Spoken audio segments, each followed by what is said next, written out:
mot dans l'actu, Félix, qui sont Stasi, Tchernobyl et bronchite. La Ligue des droits de l'homme porte plainte contre Apple en France pour avoir écouté massivement les enregistrements collectés via son assistant vocal Siri dans l'intimité et à l'insu des utilisateurs. Les puissants de ce monde discutent sécurité du monde à Munich pendant qu'un drone s'écrase sur le sarcophage de la centrale nucléaire accidentée de Tchernobyl en Ukraine. L'Ukraine qui accuse la Russie qui elle dément. Et puis l'inquiétude chez les catholiques, le pape François est hospitalisé pour une bronchite qui lui cause des difficultés respiratoires. Les vraies voix Sud Radio.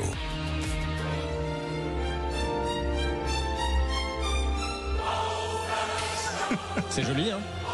Vous savez ce que c'est? C'est l'hymne de l'Allemagne de l'Est, la RDA et sa police politique, la Stasi, dont les méthodes d'écoute et d'espionnage ont été largement documentées, notamment depuis 89. Eh bien, si on en croit la plainte de la Ligue des droits de l'homme contre Apple en France, la marque à la pomme semble avoir un peu confondu dit Siri et dit Stasi. La LDH porte plainte pour la collecte et l'écoute systématique de millions de commandes vocales par des salariés recrutés pour ça. L'un d'eux s'est fait lanceur d'alerte. L'affaire va même au-delà des commandes vocales volontaire, nous indique la présidente de la LDH France, Nathalie Taillot. Nous avons également découvert, avec assez de stupeur, il faut bien le dire, qu'il y avait déclenchement de l'assistant vocal, alors même que les personnes n'étaient pas au courant. Dans toutes sortes de situations de ce fait, ça peut être en voiture, ça peut être au restaurant, mais ça se déclenche à des moments où elles sont dans l'intimité de la vie privée. Donc elles sont en train de discuter avec leurs convives au restaurant, elles sont en train de discuter avec des amis dans la voiture, ou bien tout simplement elles sont dans leur chambre à coucher et a priori elles ne savent pas qu'elles sont enregistrées. La finalité de tout ça, parce que ça paraît énorme et assez étonnant, c'est une finalité de ciblage commercial, on imagine? On n'en sait rien, on n'a absolument aucune information sur cela. Pour quelle finalité? Nous n'en savons rien. Une plainte donc pour comprendre aussi l'ampleur et la finalité, nous dit la présidente de la Ligue des droits de l'homme en France, Nathalie Taillot. Pendant ce temps, aux États-Unis, justement, une action civile de groupe est en cours pour des raisons similaires. Elle pourrait déboucher sur un dédommagement pour chaque utilisateur de produits Apple à hauteur de $20 par appareil concerné.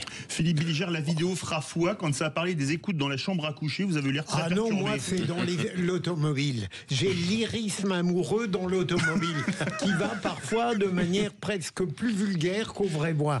Alors, heureusement qu'on m'a jamais écouté. Ouais, c'est alors en particulier du fait de ma profession peut-être un peu plus sensible que la moyenne, mais je suis terrifié évidemment, pas étonné malheureusement, mais terrifié parce qu'on a et le problème c'est qu'on assène aux gens à longueur de journée, démocratie ou non, des règles de sécuritaires ou pseudo-sécuritaires, on essaie de les rassurer, à tort d'ailleurs, sans mettre les moyens qu'il faudrait pour, au contraire, assurer la sécurité, mais en abaissant à chaque fois un petit peu plus la sensibilité aux droits individuels. Qui n'a rien à se reprocher peut être écouté, c'est un peu le laïus qu'on entend qui est trop facile, et un jour on se rend compte que, pour des raisons commerciales ou des raisons politiques, à force d'avoir abaissé les exigences démocratiques, on se rend compte qu'on n'est plus tout à fait dans une démocratie complète. Luc.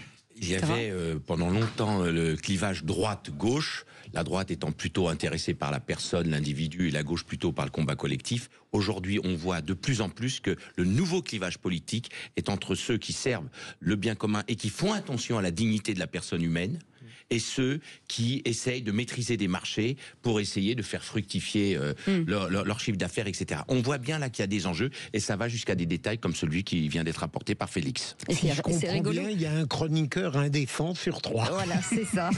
mais vous savez que, vous savez pas que quand moi je regarde quelque chose sur mon téléphone, une journée plus tard, mon mec a des propositions de pub. Ah oui? Du produit que j'ai regardé. Ouais. C'est très courant. C'est très courant. Ah ouais. Et c'est vrai que voilà, je vais dire, oh tiens, c'est bizarre. Non, c'est pas bizarre. Allez, le deuxième mot, Tchernobyl, avec cette attaque au drone inquiétante en Ukraine. Décidément. C'est joli, hein? Mais là, c'est l'hymne soviétique avec les paroles. Les paroles, c'est l'hymne soviétique. Les paroles soviétiques, oui, puisque la Russie de Poutine a repris le même air en changeant les paroles.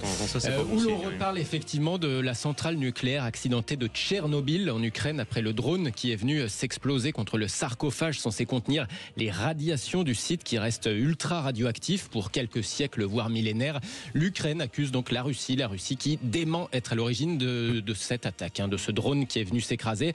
Pendant ce temps, en tout cas, les puissants du monde discutent de la sécurité du monde en Allemagne, à Munich. Et le vice-président des États-Unis, J.D. Vance, en profite pour adresser ce message aux Européens. En gros, vous êtes bien gentils, mais maintenant, il faut se prendre en charge, mes grands. But we think it's an important part of being in a shared alliance together that the Europeans step up while Nous America... pensons qu'il est important dans le cadre d'une alliance commune que les Européens renforcent leur défense pendant que l'Amérique se concentre sur les régions du monde qui sont en grand danger. Jed Evans qui a aussi eu ces mots à propos de son boss, figurez-vous. In Washington, there is a new sheriff in town. À Washington, il y a un nouveau shérif en ville. Yeah, sheriff in town. Un shérif qui, vous l'aurez compris, chers Européens, aimerait bien que vous ne comptiez plus sur lui pour les sujets de défense. Quant à l'Ukraine, qui craignait d'être exclue des négociations États-Unis-Russie, eh bien Volodymyr Zelensky annonce à l'instant à Munich que le président Trump lui a donné son numéro de téléphone à Zelensky. Donc c'est quand même un bon début a priori pour pouvoir lui parler. Ça avance.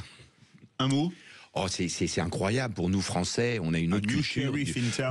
Dieu merci. La France est une vieille nation, un vieux pays enraciné avec des traditions, des valeurs. Mais là, on est effrayé. Il y a un shérif à Washington. C'est fou. Par contre, ce qui est intéressant, c'est qu'il nous invite à nous prendre en charge. Et moi, je trouve ça plutôt intéressant dans ce sens où ça fait trop longtemps que l'Europe ne se construit pas. Et aujourd'hui, on est un carrefour. Ou alors, on se déshabille, pour prendre une métaphore qui plaira à notre cher ex-procureur. ou alors, c'est simple, on baisse les bras, ou alors enfin on construit l'Europe. Mais pour cela, il faut être plusieurs. Pour communiquer et dialoguer, il faut être deux. Il faut notamment que la France et l'Allemagne se mettent d'aplomb ensemble. Et ce n'est pas le cas actuellement de l'Allemagne qui, sur tous les projets européens, sabote tout ce que fait la France. Et sabote tout ce que fait la France. Dès qu'elle n'est pas en première ligne et qu'elle n'est pas intéressée, eh bien l'Allemagne ne joue pas le jeu. Et pourtant, ils se disent européens. Troisième mot. Qu'est-ce qu'ils ont contre les shérifs? Je sais pas. Alors qu'ils gagnent toujours. Troisième mot, bronchite. Le pape François est hospitalisé aujourd'hui.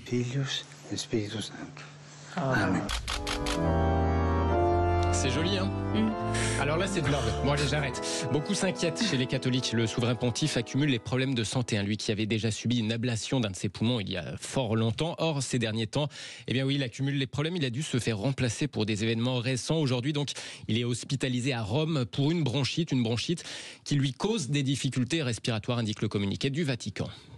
Et puis l'actu, c'est aussi C8 qui plaide sa cause devant le Conseil d'État. Un recours contre sa fermeture décidée par l'Arcom, le non-renouvellement de sa fréquence. Mais à l'instant, le rapporteur public demande le rejet des recours de C8 et d'Énergie 12 devant le Conseil d'État. Merci beaucoup Félix Mathieu. Quel dommage, mais quel dommage d'en arriver là. Comment on peut fermer des chaînes de télé? Franchement, le rapporteur, évidemment, il a une certaine importance, mais le Conseil d'État peut être pertinent tout de même. Ouais. En tout cas, moi je pense bien aux équipes de C8 et d'Énergie 12 qui seront sur le carreau, bien entendu, avec personnellement tout mon soutien. Allez, vous restez avec nous.